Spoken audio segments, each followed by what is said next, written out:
بسم اللہ الرحمن الرحیم۔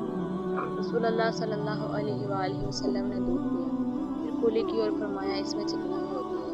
اس حدیث میں عقیل کے یونس اور صالح بن کیسان نے ظاہری سے متعبد کی ہے۔ صحیح بخاری حدیث نمبر 211۔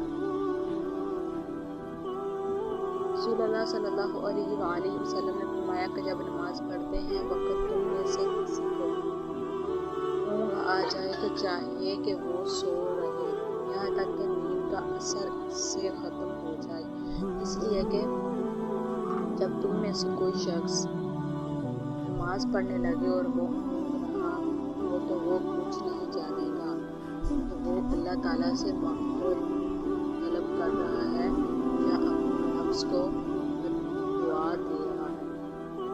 صحیح بخاری حدیث نمبر 212۔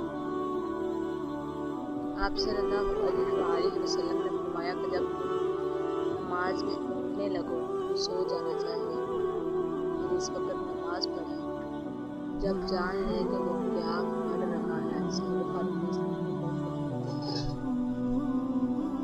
رسول اللہ صلی اللہ علیہ وآلہ وسلم ہر نماز کے لیے نیا وضو فرمایا کرتے تھے۔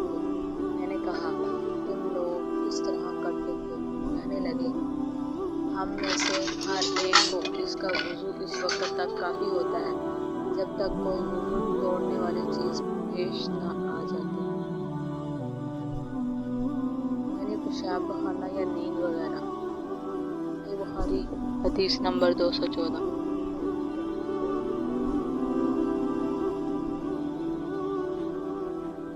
خیبر والے سال رسول اللہ صلی اللہ علیہ وسلم کے ہمراہ جب صبا میں پہنچے تو رسول اللہ صلی اللہ علیہ وسلم نے ہمیں عصر کی نماز پڑھائی۔ جب نماز پڑھ چکے تو آپ صلی اللہ علیہ وسلم نے کھانے کو پکا کر کھانے جب سے ہو ہی گیا سو ہم نے اس کو کھایا اور پیا۔ رسول اللہ صلی اللہ علیہ وسلم مغرب کی نماز کے لیے کھڑے ہو گئے تو آپ صلی اللہ علیہ وسلم نے کولی کی، پھر ہمیں مغرب کی نماز پڑھائی اور نیا